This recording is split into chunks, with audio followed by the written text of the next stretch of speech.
Good morning, everyone. Andy with Step and Hit Tennis here. I'm doing a follow-up this morning on a slogan that I introduced in one of my last videos. It's called Square Up, Stand Tall, Step and Hit. And I want to do a few details on that this morning. You can also see and refer to our website at stepandhit.com. That's STEPNHIT.com for various comments that I make. But this morning, let's discuss this slogan that I use of square up, stand tall, step and hit. A lot of players that we see when we're playing tennis think of tennis only as hitting the ball.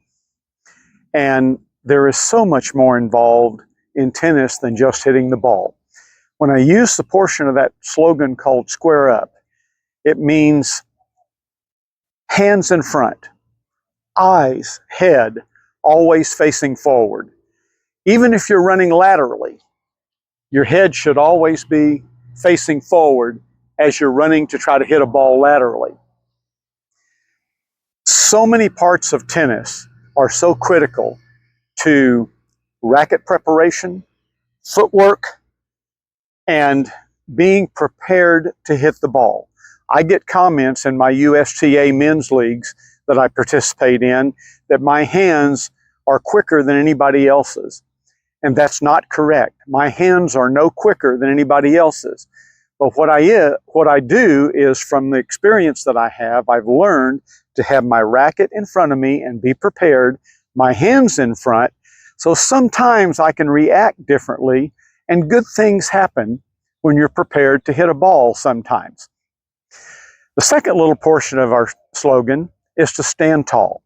And we talked about this as allowing our arms and legs to lengthen. We want to be as relaxed as possible. We want the arms to lengthen. We don't want to be hitting balls like this. Let's picture this in the form of physics. If you have a 20-pound ball and you have a 1-foot lever, you can move a ball with a 1-foot lever. You can push that ball along, but it takes you more effort. What if you have a 3-foot lever? You can move the ball much farther, much more quickly, with much less effort. This is really important because over the length of a match, the more energy you can conserve, the better you are at the end of the match, and the more prepared you are to win the match. So let everything lengthen. The critical thing is, as we hit, is to get good extension.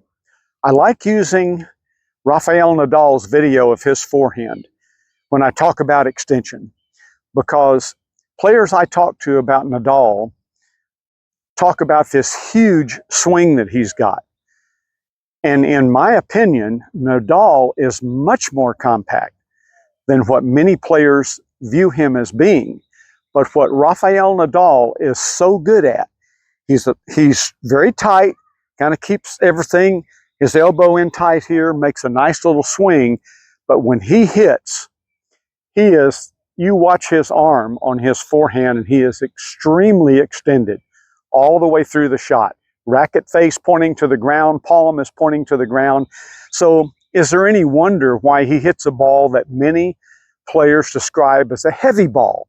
That ball doesn't loop and jump up lazily. That ball is driven, and it hits the court, and it accelerates off the bounce. All that comes from just a very simple but very good extension that Nadal gets through his shots. The last portion of this is called step and hit. I hear a lot of talk, lots of talk about closing the hips, opening the hips, firing the hips, letting it go. If you just simply make a normal step when you hit the ball, your body is going to, for the most part, do everything it needs to do to transfer weight properly. If you just simply take a step and make the swing and get the extension.